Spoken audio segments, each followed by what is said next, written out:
Hello, everyone, and welcome to the closing ceremonies of Code.Jam 2020. I'm Alex, and I'm the lead organizer of this hackathon, and I'll be with you during these closing ceremonies to present to you the winners of our final challenges. So just to get started, quick recap on the weekend. It was a crazy weekend, more than 36 hours of crazy hacking full of stress, but in the end, we've got over 30 submissions, so we're super happy that everybody was able to partake and actually come up with pretty cool projects in the end. So thanks to all of our participants. For a quick rundown of the closing, we're first going to start out with a couple of demos from our top 3 winners. We'll then go on to the categories and sponsored challenge prize winners announcements, which is where we're going to be telling you all who won all of our sponsored challenges and the 5 subcategories that we were hosting ourselves. Finally, while we were doing all of this, we're going to have our judges who are watching right now on YouTube grade the final demos from the top 3 projects. And at the end of the closing ceremonies, we're going to announce to you the top 3 first, second, and third prize winners of the whole hackathon. So stay tuned. Here we go for presentation number 1.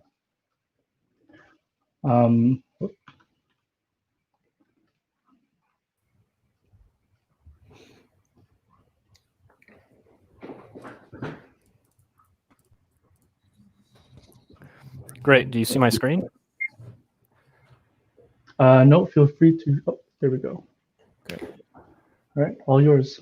Great. So my name is Matthew. Our team consists of Eric, Joshua, and Justin. We're all graduate students at McGill University, and we'd like to present My Wardrobe, which is an AI-driven solution to online shopping.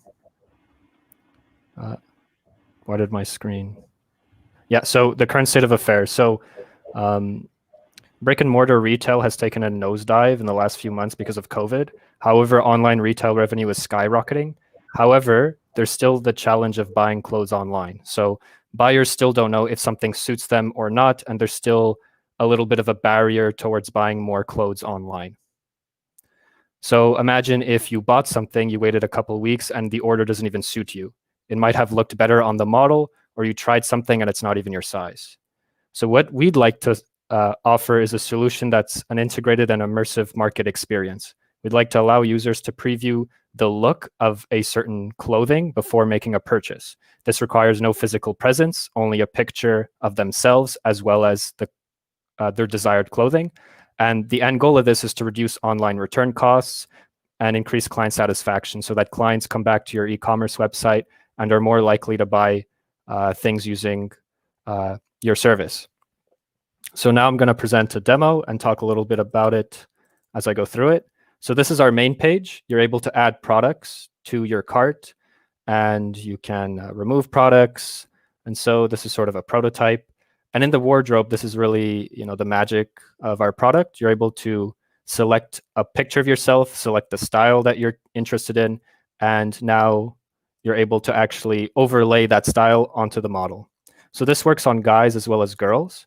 So I'm going to give a little bit of a demo as to you being able to go back to the main page and add more items.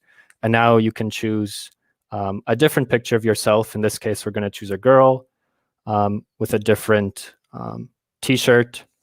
And you'll see that it also gets successfully overlaid. And what's interesting, what's really cool too, is that the hair doesn't actually get occluded by the t-shirt. So we've done some cool segmentation with the machine learning model. So that's it for the demo. I'll close this and get on to the next slide. So the way this works is that we use a client-server architecture where the client-side application is developed in React. We have a backend that was developed in Flask that has access to our clothing catalog, and that interacts with our machine learning model that Eric will later down in the presentation talk a little bit more about. As for the front end, it's been developed in React and Redux so that we can manipulate state between components, and our design style was in Bootstrap because this allowed us for faster prototyping. Now I'll let Eric speak more about the deep learning side of things. So thank you, Matthew. So in terms of the deep learning, we've separated things into 3 components. Part of the pipeline, it requires image segmentation. pose estimation, and a form of style transfer, which we're going to actually be doing deformations. And at the end of this all, what we do is we clean up our noise and we try and sharpen to really give us the best possible image. All of this is done using pre-trained models so that we can get the best possible results. And we're going to show a little bit how the flow of information goes next.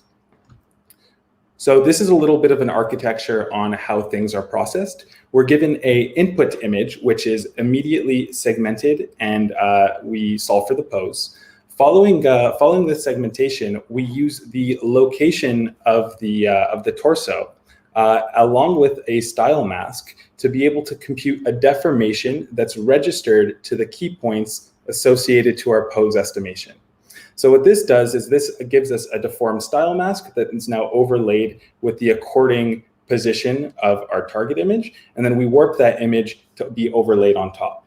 Now, this does have some defaults, but what we try and do is mitigate this by making sure the hair of a person is recomposed on top, all the skin is replaced on top, and we try and minimize some noise around the air by doing some closed component analysis along with some edge distortion. So we do this on a test set, but we also saw in the demo that this can also generalize to unseen teammates. So just like Josh, who's in this presentation right now, we're able to overlay it with relatively good accuracy. We do have some more examples. This was actually something we did over here. So I have a crummy shirt lying around. We came up with our own segmentation map. And as you can see here, even though the quality of the image, super crinkled, a little off base, it still registers with reasonable accuracy. This is something that can be improved by correcting the input mask down the road. So again, more examples. We show that it's generalizable to different people. There are some caveats. The edge cases are associated with how segmentation maps are labeled, but all of this could be mitigated down the line with future work. All right, so thank you very much. I don't know if anyone has questions or we're able to answer questions during this time. I guess not. So yeah, that's all we have to present. Mind you, this is an active area of research, and to the best of our knowledge, there aren't really any startups that are doing something similar to this. So thank you for listening. Yeah. All right, thank you very much. So for all our judges watching, this was my wardrobe, and please feel free to use the form that was provided to you now to provide them with judging. Thank you very much, guys. Thank you.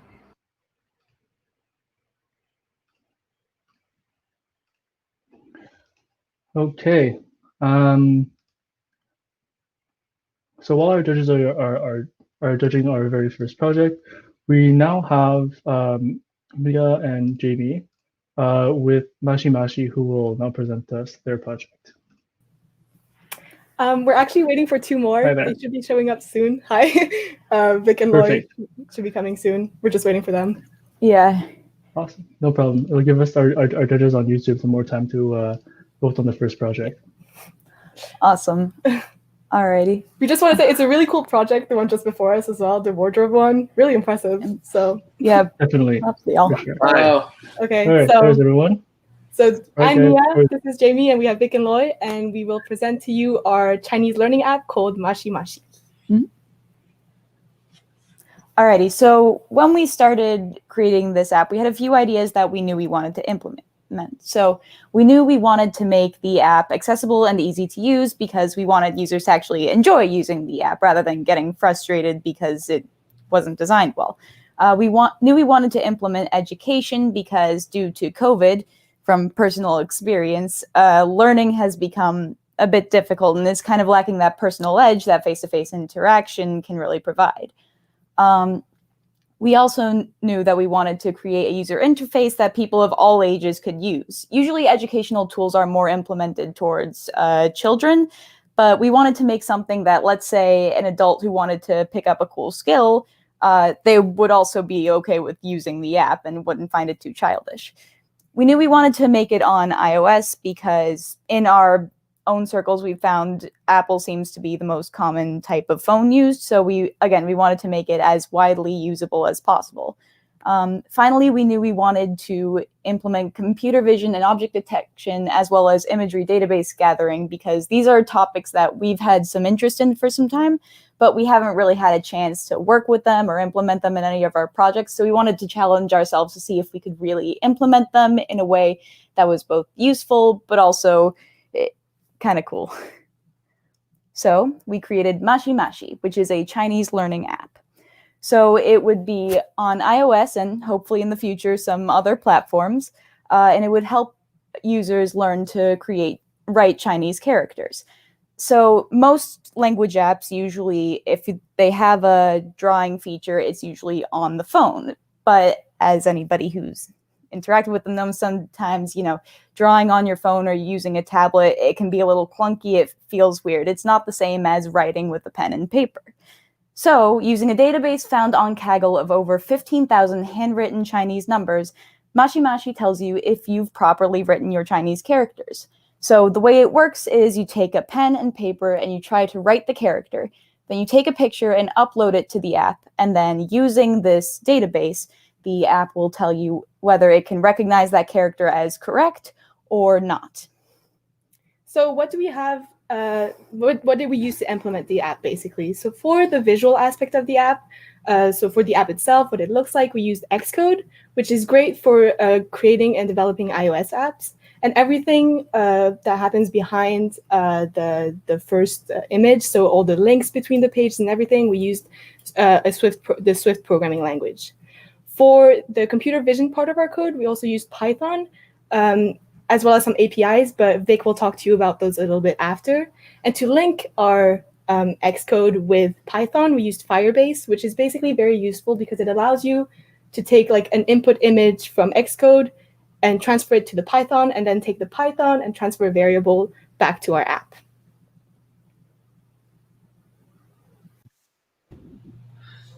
So as Mia said, the computer vision aspect of our app will be implemented through Image AI and TensorFlow. The model that we created will compare the picture taken by the user with a database of thousands of iterations of handwritten Chinese characters. Once again, we took this database from Kaggle, where there were over 15,000 handwritten Chinese characters in numbers. Our model will then predict how similar the picture is to the model's database by percentage. So this picture is 90% similar to what 6 would look like, or 50% similar to what 7 would look like. Once this is done, the model will return to the application and return how correct the user is. So if our model determines that the picture taken by the user was 90% chance to be a 6, then the user probably drew that number 6 very well. On the other hand, if it was only 50% chance of being a 7, then in that case, the user would have ways to go. So for our app interface, we wanted to make sure, because this is very important to us, we wanted to make sure that both young children and adults alike could use the app. So for that, we had to make the app simple to navigate, but also not childish, so that adults who use it don't feel weird about using an app made for children, because we believe that knowledge should be accessible to all. So as you can see, we chose colors which are both soothing but also intriguing, that catch your eye. So that's the red color that we have. For our interface, as you can see, I'll talk a little bit more about it in an app demo later, but there's 2 modes that we'll see. You can have the game mode and the learn mode. And it's all very simple to navigate because, again, we want the app to be accessible to people of all ages. So our algorithm is centered around Firebase. This means that we use Firebase to collect the data, notably the pictures, of course, with the user's permission, to increase the efficiency of our model. Every single time we have pictures that have very high likelihood of being right and end up being right, we want to save this and increase our database.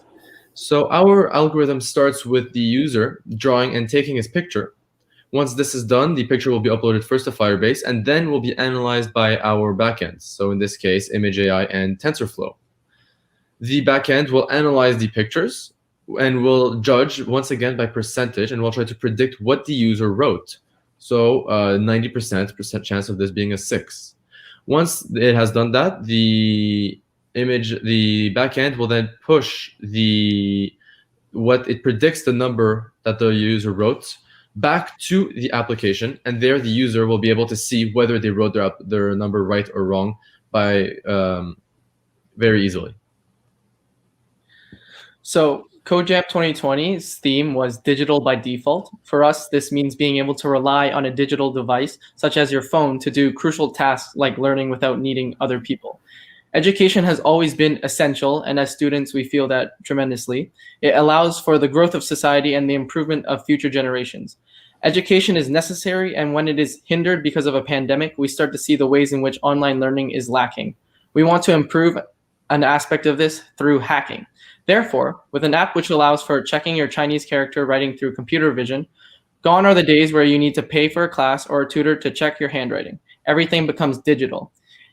One of the main aspects, our main priorities that we wanted to do with this app was accessibility. We wanted, because when most of the time, the easiest way to implement this would be to write on a tablet or write on your phone so that the data is already right in the app. But not everyone can have a tablet, a fancy tablet or a phone, and it's not always comfortable to write on a phone. So by using computer vision and object detection, anyone who has a pen and a paper will be able to use this program to learn Chinese. So we have a promo video as well as an app demo. The promo video is more of a fun one, so we're not going to show it to you now, but if you want to see it, it is in the GitHub repository that we put on our dev post project. It's on the slides there, so if you want to go see it, you can. But I will show you the app demo that we made to show you a little bit how it works.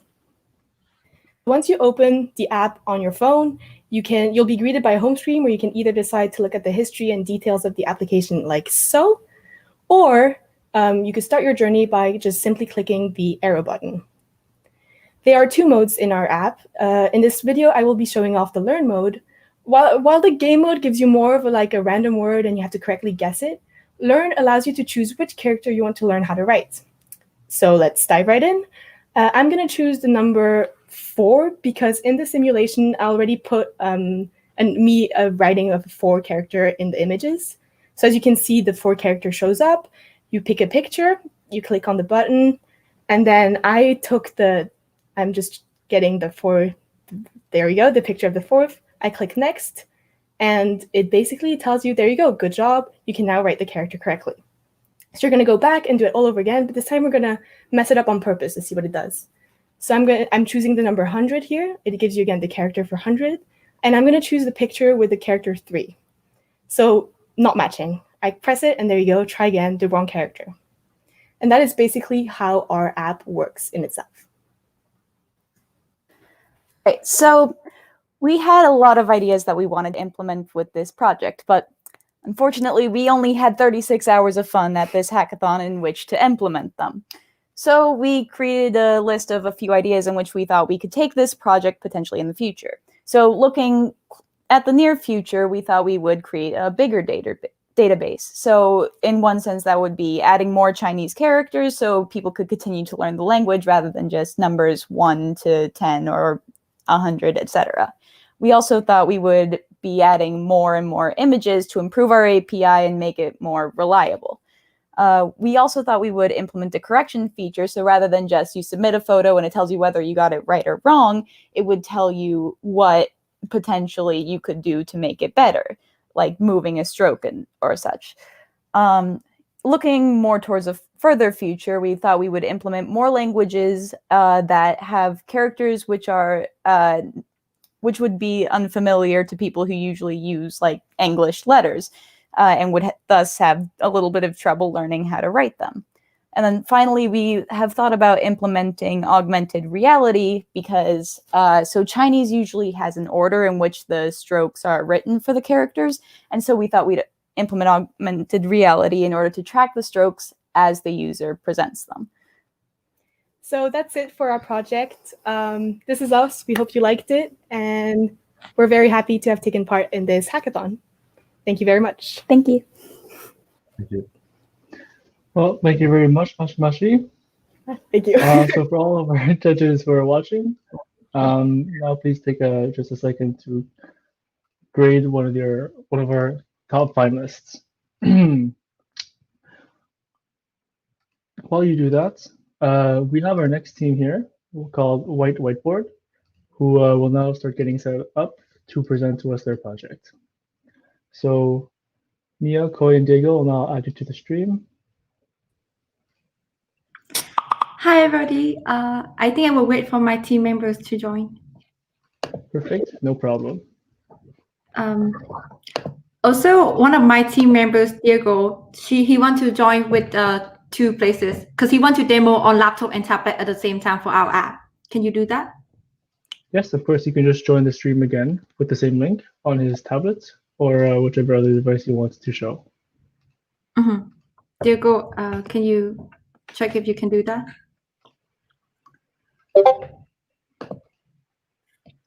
Perfect, here we go. Is that fixing? Diego. All right, seems like it works. It's work? Cool. Yes. So let me share my screen.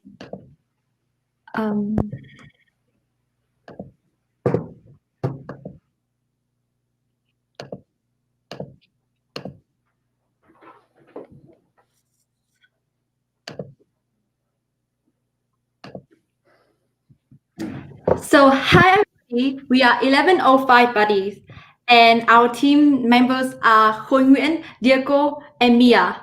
So we are here today to present our website, Web Whiteboard, which is our products formed in the 36 hours of hackathon. So yes, so I will want to give a background of why we came up with this idea. So as you guys know, we are living on a new normal where everything is virtual, and we are all attending the Room University, right?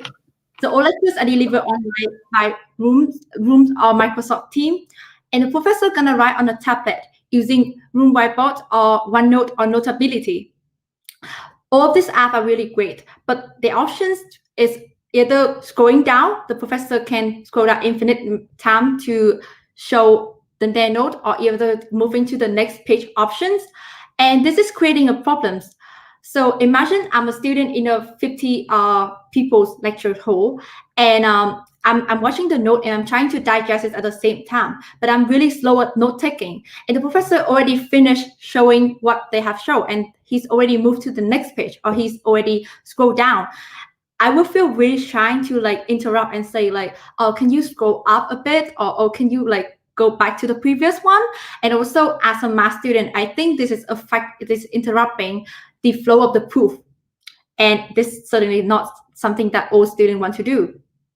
So our idea is to create a virtual whiteboard that is similar to what we have in the lecture hall. So as you can see here in the lecture hall, we have a whiteboard with 4 parts. So the professor will erase the first one only if he has been finished writing on the other 3 parts. And by that time, students already copy what's happening on the first part of the whiteboard. So that's not going to be a problem for them. So for our virtual whiteboard, we want to display 2 pages at a time. This is really similar to the whiteboard that we have on the lecture hall. And so here, so our website name is Web Whiteboard, and this is the logo of our website, which is designed by our teammate Koi Nguyen. And the whiteboard gonna contain 2 pages, the left and the right. So when the professor moves to the next pages, the right page will still be displayed.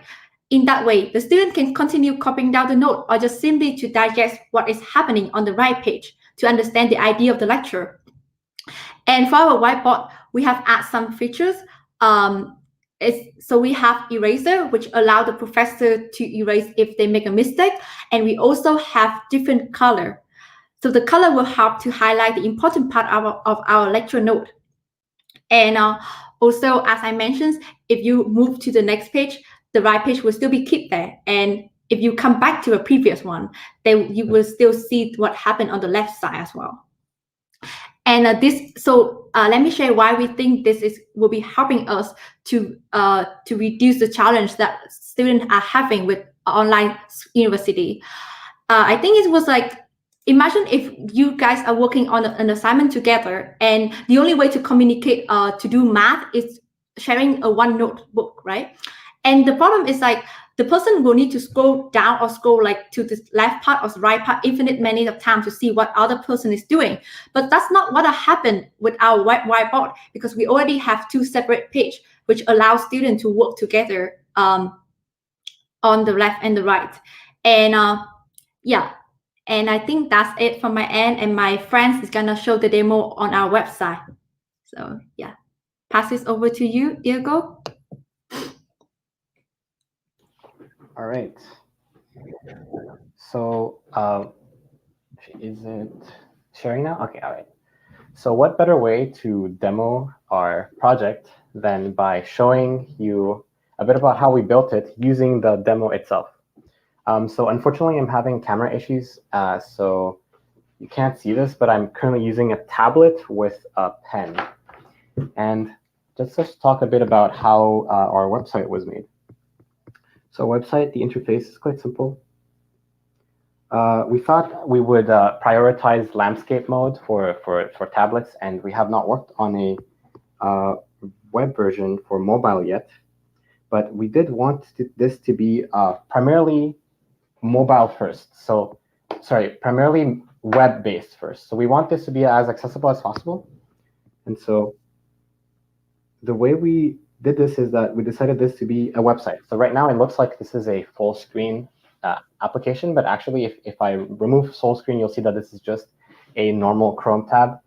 And our project is actually currently accessible through our link in our dev post if you want to try it out.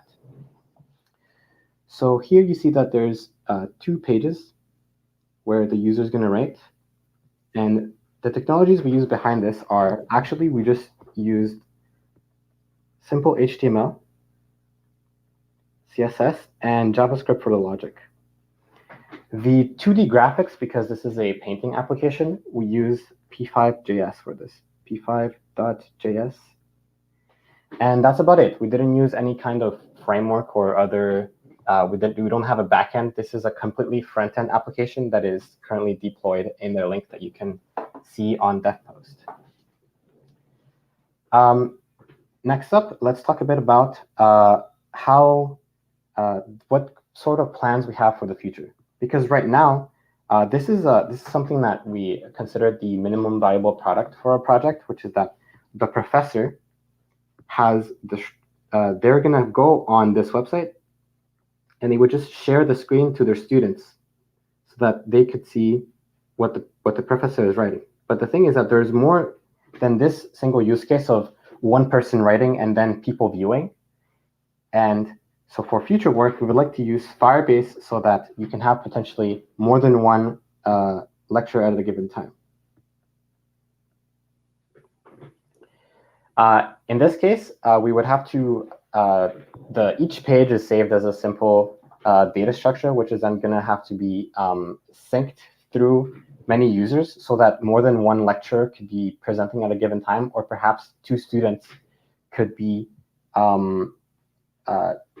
working on an assignment together. And here we can see that if I go to the next page, in case you missed this page and you're still reading, you can see that I can write in a new page, but you don't miss the previous page that I wrote previously. Some other features that we want to work on are future features. We want to work on PDF output. This is very important. Right now, we have access to these pictures as PNGs, but this is not very user-friendly because a user would have to, right now, the user has to save the image one at a time for each page. And also, it's not very useful because you want to see all of the pages at once. So our main goal right now for going forward is being able to save a finished lecture as a PDF so that a professor can share this in whatever platform they use. As I said earlier, another feature we want is multiple editors. And as I said, we would implement this using Firebase. Another feature that's highly requested and very important is image import. So somebody might have a chart or something along those lines where people might want to paste them in our web whiteboard so that they can talk about it some more. And this is our project in a nutshell. We also have, of course, just normal features that you would see in any drawing application. If you make a mistake, just like you would expect, we decided to go with stroke erasing, so strokes are erased all at once. And that's about it for our project. Awesome. Well, thank you very much, Team Web Whiteboard.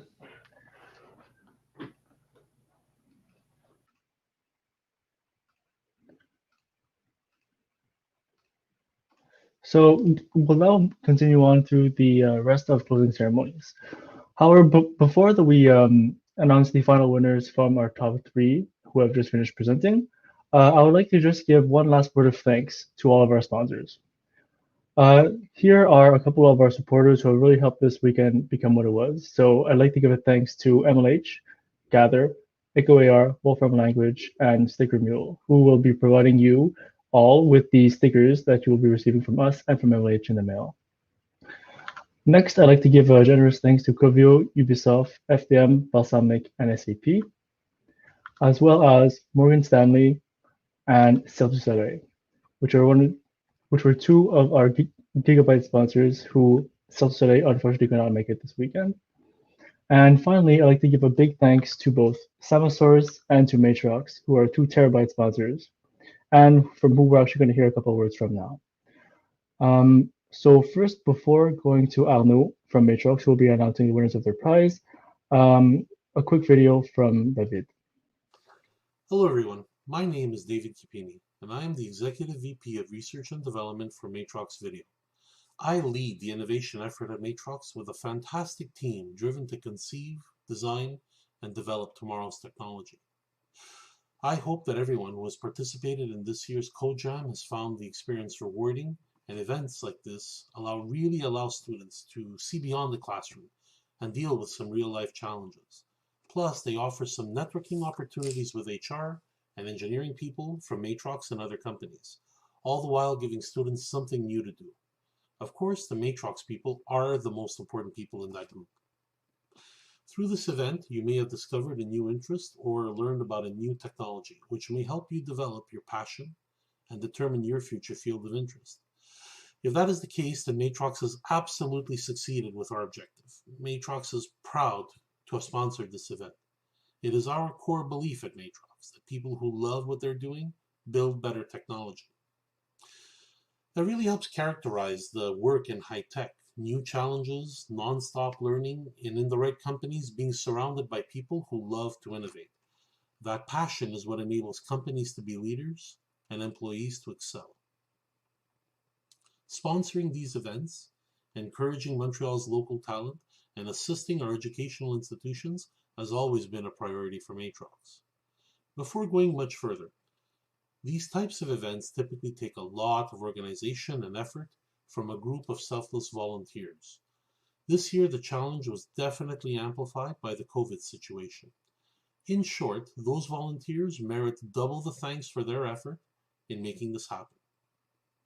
For those of you that participated in the Matrox workshops and in the Matrox Imaging Challenge, I hope you found them valuable and interesting. Preparing such content is an additional facet that engineers may work on within companies. As they become industry experts in their domain, they're encouraged to share a little of their passion, and we all hope that it can help you find yours. Matrox is fully engaged in mentoring students like you. Through our internship program, we hire approximately 60 interns in each of the 3 sessions, the summer, fall, and winter session, in diverse engineering fields. From first-year students to graduates, our engineers work with them to help them grow their skills and help them find what they can be passionate about. Use this weekend's experience to grow and find your passion for a technology-based future. Congratulations to all the participants. You certainly demonstrated your capacity to Code.Jam.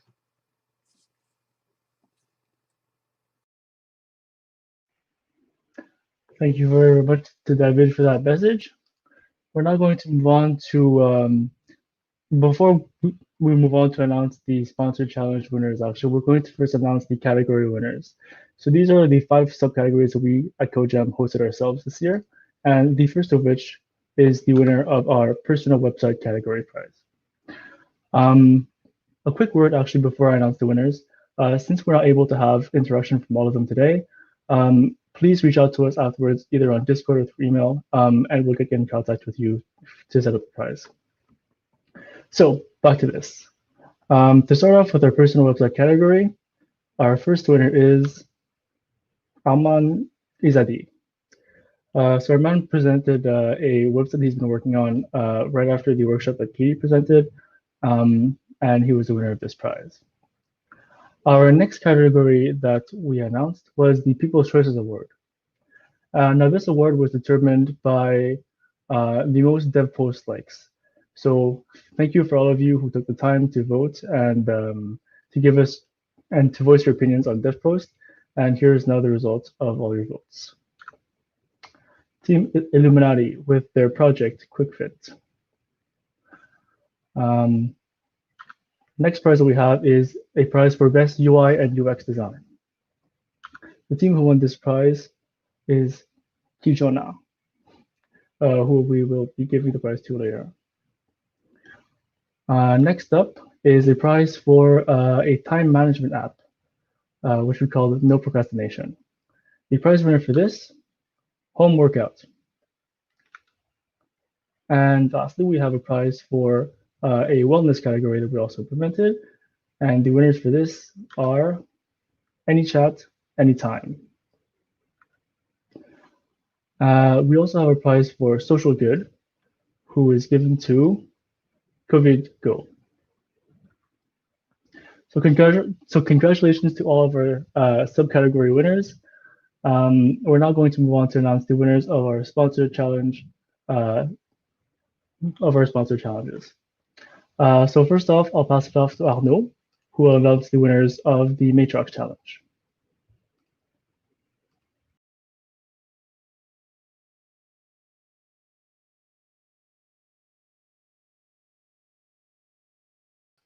Oh, Arnaud, I believe that you're muted.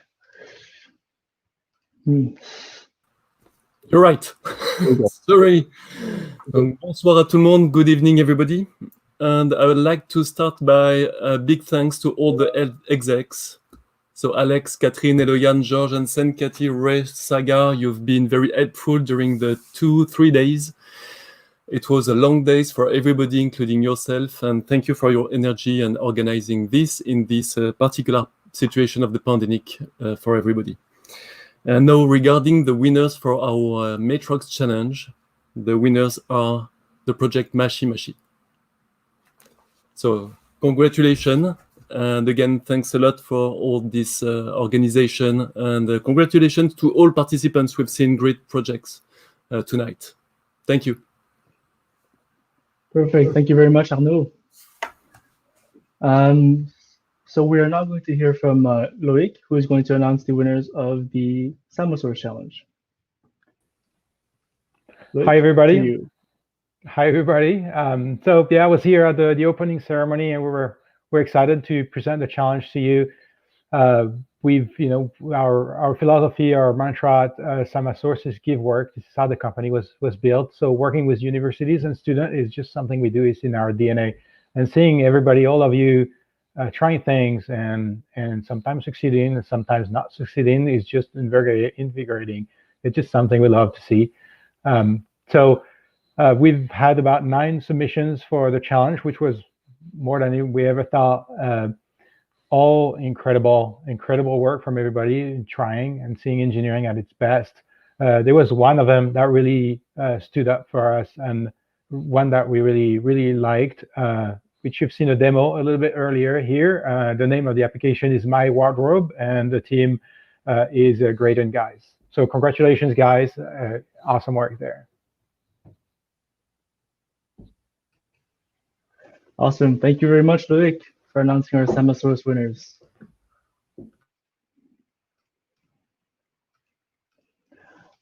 So next, I will now be pronouncing the winners for the Echo AR virtual reality and augmented reality app.